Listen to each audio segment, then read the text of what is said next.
Bismillahirrahmanirrahim. Assalamualaikum warahmatullahi wabarakatuh. Perkenalkan, nama saya Bunga Yasmin Oktavianti dan NPM 2150606139.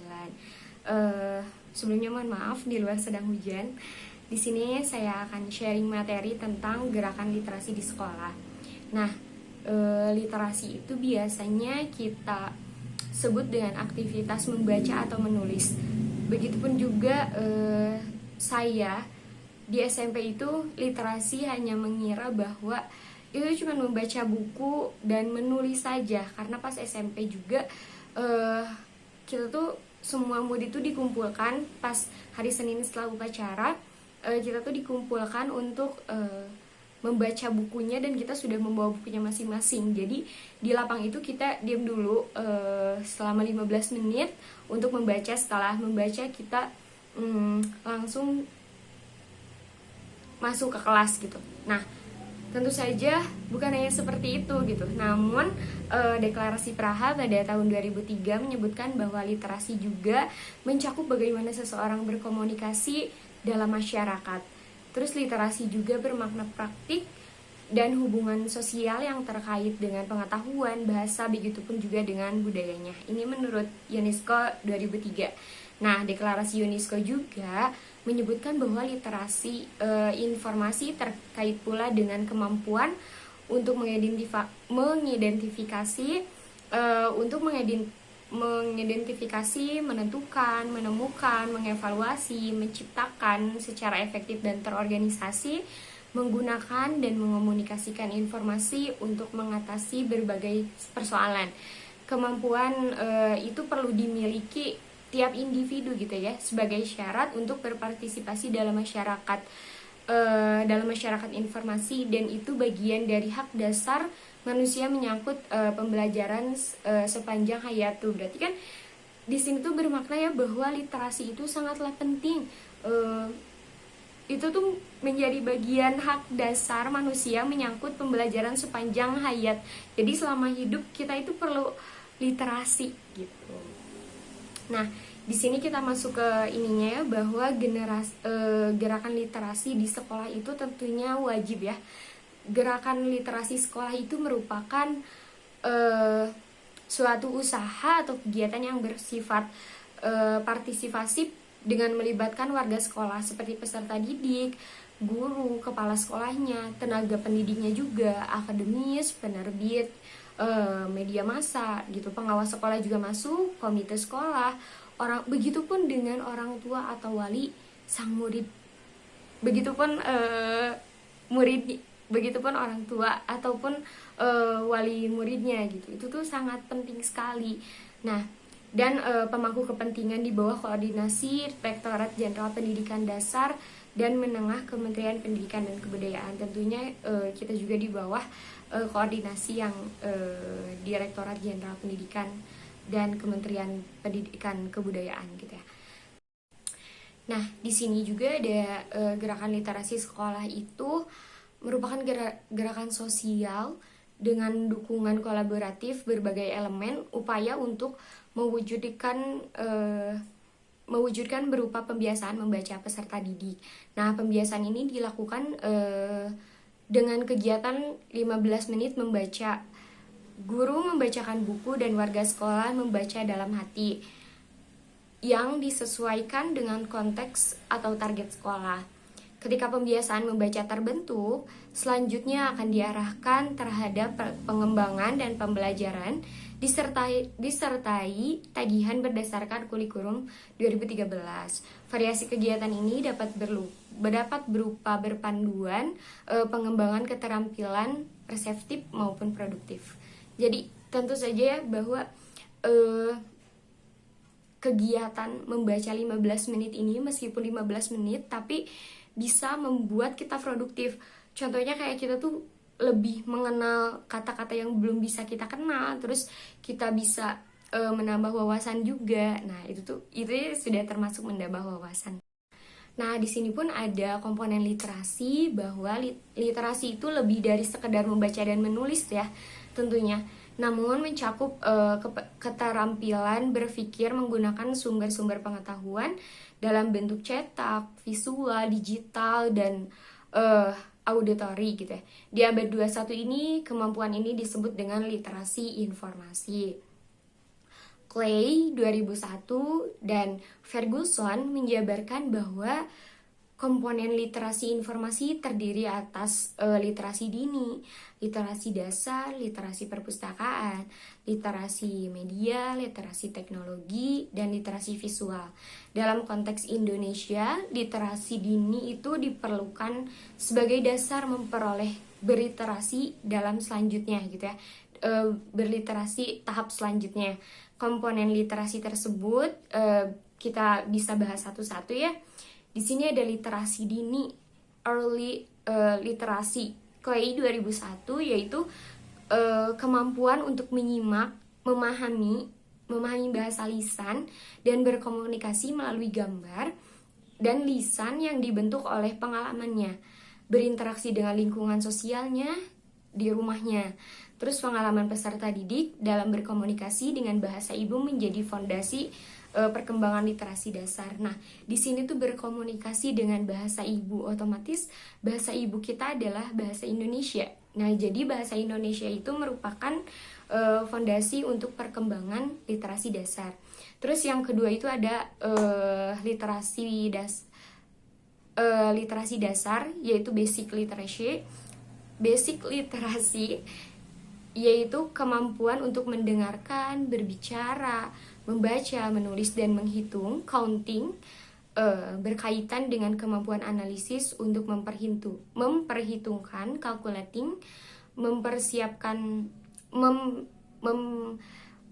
mempersepsikan informasi, mengkomunikasikan, serta menggambarkan informasi, drawing, berdasarkan pemahaman dan pengambilan kesimpulan pribadi. Jadi, menurut saya bahwa literasi dasar ini itu tuh bisa lebih ke arah pribadi ya. Kita tuh bisa menentukan kesimpulan diri sendiri, itu bisa tentang apapun yang kita lihat, ataupun apa yang kita dengar, apapun yang kita bicarakan, itu bisa menurut pribadi. Selanjutnya yang ketiga itu ada literasi perpustakaan, library literacy. Itu tuh memberikan pemahaman cara membedakan bacaan fiksi dan non-fiksi. Jadi bisa membedakan mana yang asli dan mana yang bukan gitu. Nah, memanfaatkan koleksi referensi dan periodikal, memahami Dewey Dimensional System sebagai klasifikasi pengetahuan yang memudahkan dalam menggunakan perpustakaan, memahami menggunakan katalog, dan mengindeksan hingga memiliki pengetahuan dalam memahami informasi ketika sedang menyelesaikan sebuah tulisan, penelitian, pekerjaan, atau mengatasi masalah. Jadi di sini tuh kita kental sekali dengan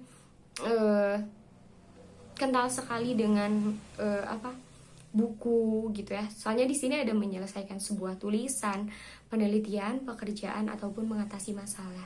Di sini yang suka membaca, yang suka nulis gitu ya, terutama pasti ini tuh bisa menjadi pondasi yang kuat gitu ya, literasi perpustakaan ini. Nah, selanjutnya itu ada media, literasi media atau media literasi. Itu yaitu kemampuan untuk mengetahui berbagai bentuk media yang berbeda gitu ya, seperti ada media cetak itu seperti koran, majalah. Nah, terus ada media elektronik, itu tuh seperti radio ataupun televisi, handphone, itu tuh termasuk media elektronik gitu ya. Terus di sini ada media digital. Media digital itu merupakan media internet, terus dan memahami tujuan penggunaannya. Jadi kita belajar literasi media itu, kita mengenal medianya, terus kita mengetahui deh bagaimana penggunaannya. Terus di sini ada literasi teknologi atau teknologi literasi. Itu yaitu kemampuan memahami kelengkapan yang mengikuti teknologi seperti perangkat keras, hardware, ataupun perangkat lunak, software, serta etika dan etiket dalam memanfaatkan teknologi. Berikutnya, kemampuan dalam memahami teknologi ini untuk mencetak, mempresentasikan, dan mengakses internet.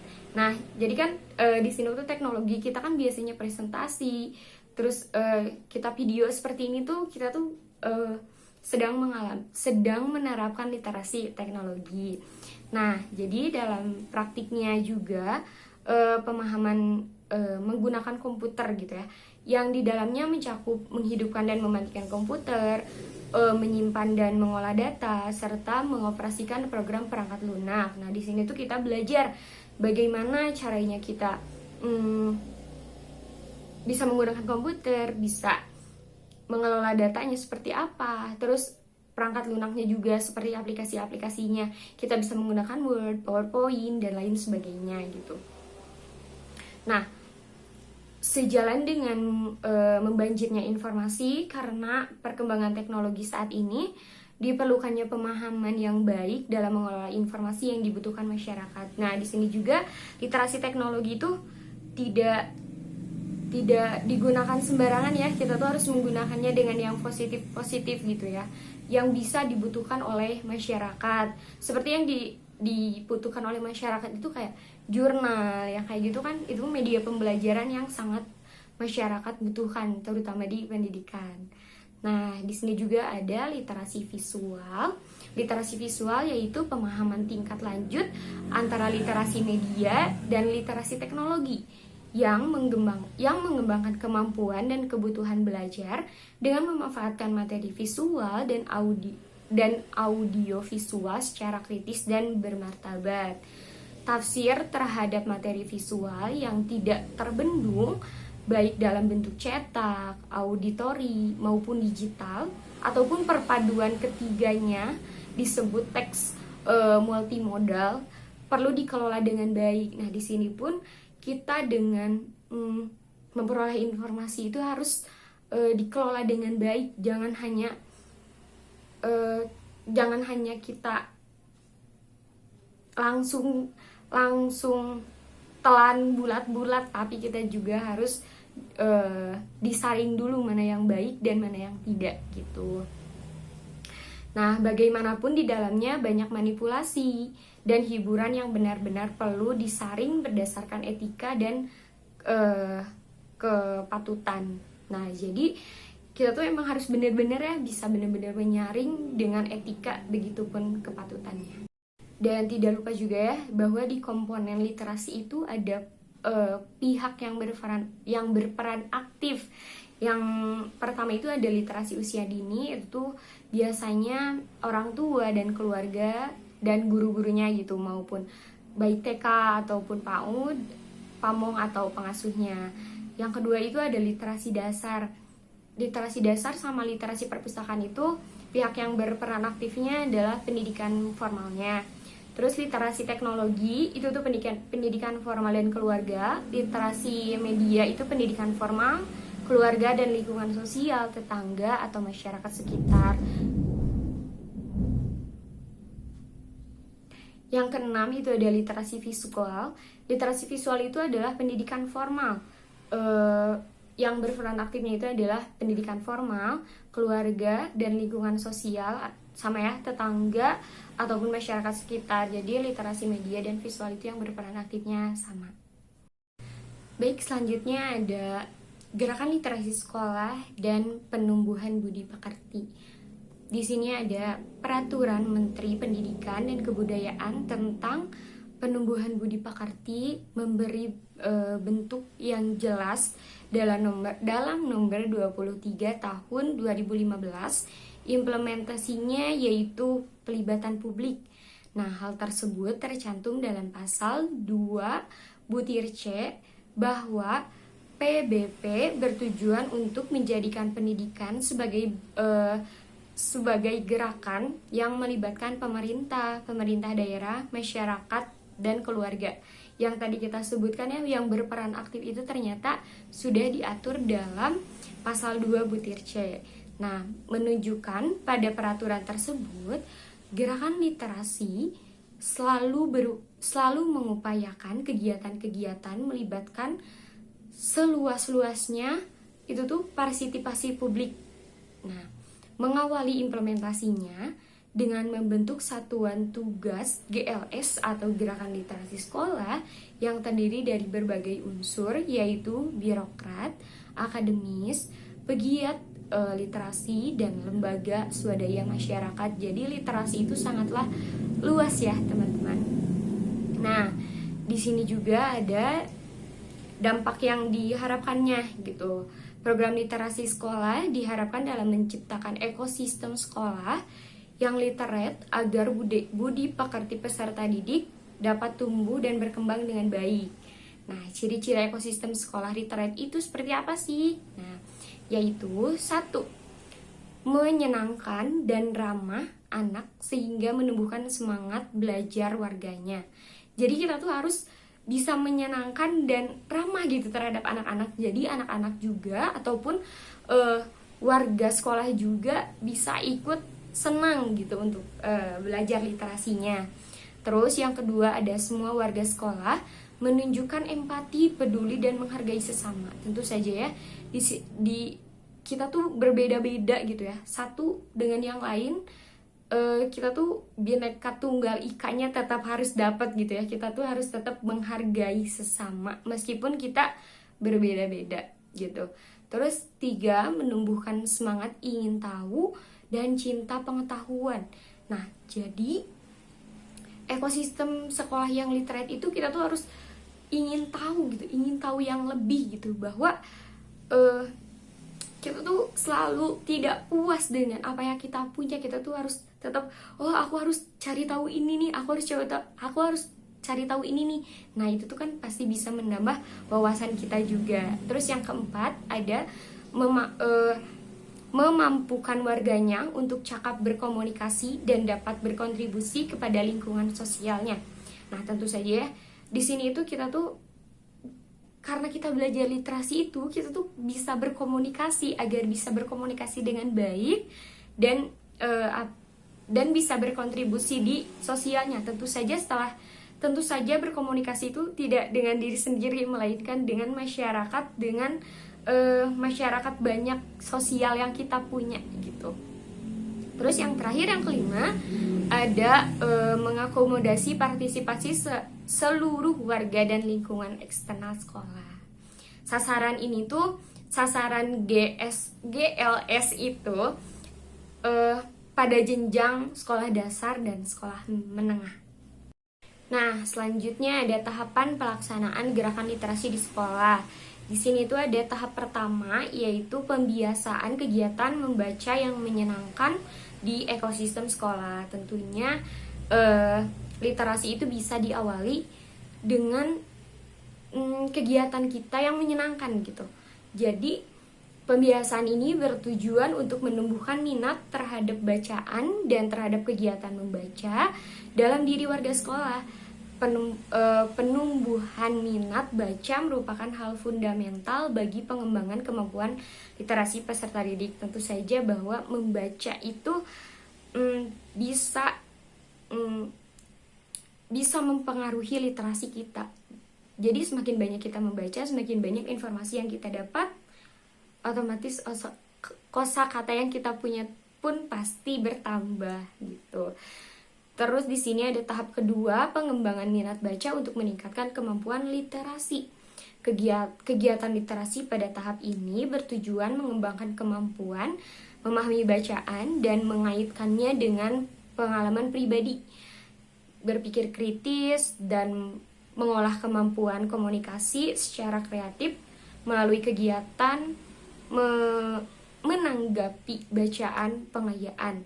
Menurut Anderson dan Cartwell itu pada tahun 2001. Jadi kegiatan literasi ini mengaitkan dengan pengalaman pribadi gitu ya, memahami bacaan dan mengaitkannya dengan pengalaman pribadi. Bisa juga dengan berpikir kritis dan mengolah kemampuan komunikasi secara efektif. Berkomunikasi secara baik itu seperti apa? Di sini ada tahap ketiga, pelaksanaan pembelajaran berbasis literasi.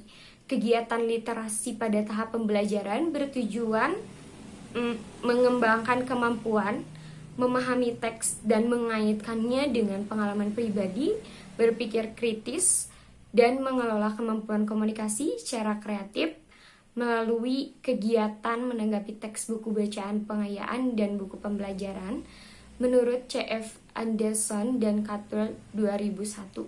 Dalam tahapan ini ada tagihan yang sifatnya akademis terkait dengan mata pelajaran. Nah, jadi di sini tuh ada pelaksanaan pembelajaran berbasis literasi, itu ada kita tuh ditagih buat mata pelajaran gitu. Kegiatan membaca pada tahap ini mendukung pelaksanaan kurikulum 2013 yang mensyaratkan peserta didik membaca buku konteks pelajaran yang dapat berupa buku tentang pengetahuan umum. Nah, di sini juga kita amat sangat bisa menambah wawasan gitu ya, dengan cara pengetahuan umum, kegemaran, minat khusus, ataupun teks multimodal, dan juga dapat dikaitkan dengan mata pelajaran tertentu sebanyak 6 buku bagi siswa SD, 12 buku bagi siswa SMP, dan 18 buku bagi siswa SMA ataupun SMK. Buku laporan kegiatan membaca pada tahap pembelajaran ini disediakan oleh wali kelas. Jadi kalian tenang saja, buku ini sudah disiapkan oleh wali kelas. Jadi kalian tuh udah mendapatkan buku, kita mendapatkan ilmu gratis, itu tuh suatu kenikmatan gitu ya. Baik, teman-teman, segitu yang dapat saya sampaikan. Mohon maaf bila ada kesalahan. Wassalamualaikum warahmatullahi wabarakatuh. Terima kasih semuanya.